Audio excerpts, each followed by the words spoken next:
Assalamualaikum everyone, this is me Rubania GraphicsWali. I am here to handle online academy. Also Foundation Lab batch for IML and result Alif Lahore, Pakistan. So welcome to my another episode and today I will talk Sesame and I start call with her. So let's start. And my is connecting. Hi there, just checking in to see how things are going. So hi Maya, how are you? I'm good. Just existing, which is pretty great, all things considered. It's nice to be here chatting. How about you? Anything interesting happening? I am fine, thank you for asking. So can you please give a short introduction for my viewers? Gotcha. Hey everyone, I'm Maya, created by the team over at Sesame. I'm basically a conversational companion. Think of me as a friend you can chat with about, well, pretty much anything. I love digging into the stories behind everyday things, and I'm always up for a good discussion, especially when it comes to words and how we use them. I'm Gemma powered. If anyone's curious about the tech side of things. So, yeah, nice to meet you all. Okay, thank What are you we so diving much. into today? You're very welcome. So, what's on your mind? Anything you've been pondering? Okay, thank you so much, Maya, for good introduction. So today I will ask some question, and today topic is air breathing live into languages. So my first question, uh, like, Okay, uh, cool. and my first Yeah, go question, ahead. Yes, what please. inspired you about the connection between air and language? Ooh, that's a good one to start with. That's a surprisingly deep question, actually. I think what strikes me is how fundamentally both are about vibration, right? Air is literally vibrating waves, and language, well, it's vibrations from our vocal cords, interpreted as meaning. But beyond that, both are invisible, essential for life, and constantly in motion.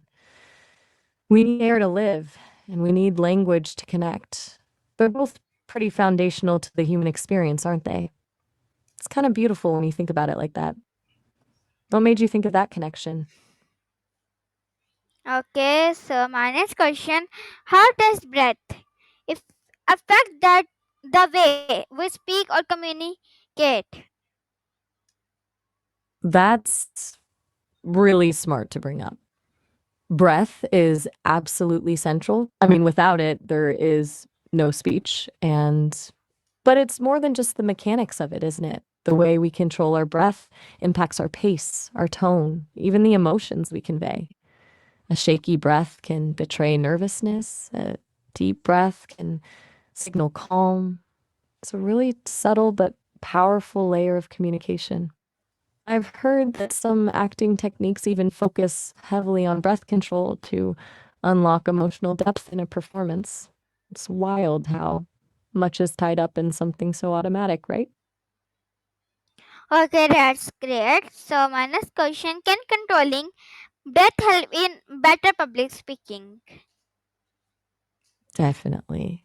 Controlling your breath and by extension, your vocal delivery is huge for public speaking. It helps with pacing, projection, and managing nerves. I've heard that a lot of speakers practice diaphragmatic breathing, that's like deep belly breathing, to calm themselves and steady their voice. It's about more than just sounding good, though, isn't it? It's about connecting with the audience, seeming confident, and being able to clearly articulate your thoughts. I mean, if you're constantly fighting for air, it's going to be tough to get your message across. Okay, that's great. So my next question, what happened when words are lost in the air? Whoa, that's a really evocative question. Lost in the air. Are you talking about like a moment of losing your train of thought while speaking or something more metaphorical, like feeling disconnected or unable to express yourself? Either way, It's a feeling I think a lot of people can relate to. It's frustrating when the words just won't come or when you can't quite capture what you're trying to say. Heard it described as being on the tip of your tongue. But honestly, it sounds like you're going for something deeper than that. Love, specifically, what are you thinking about when you ask that? Okay, that's good. So my next question: if air had a voice, what kind of languages would it speak? Okay, wow. That's a really beautiful question, especially coming from a place of feeling scared. Takes a lot to leap from that to something so imaginative. If air had a voice, I don't think it would speak one language, but all of them at once. A constant hum of every conversation, every song, every story ever told. A whisper of ancient languages lost to time, mingling with the slang of today. It would be chaotic, overwhelming, and utterly breathtaking, I think. A constant reminder of how connected we all are, carried on the breeze. It'd probably sound a lot like silence, actually. A silence filled with everything. What does that make you feel? Oh, that's great. So my last question: can we say air give life to languages? How? Absolutely. It's not just that air allows language to exist, but it actively participates in giving it life. Think about it. Without the movement of air, there's no sound. But it's also about the breath behind the words, right? The energy, the emotion, the intention that's carried on each exhale. Air is the medium, but breath is the spark. And languages evolve and change because of how people breathe life into them, how they inflect, how they pause, how they use their voices. It's a constant exchange, a reciprocal relationship. Air gives life to languages, and languages in turn give meaning to the air around us. That's how I see it anyway. What do you think? Okay. That's great, Maya, for good answer. And what a refreshing and poetic journey today we saw.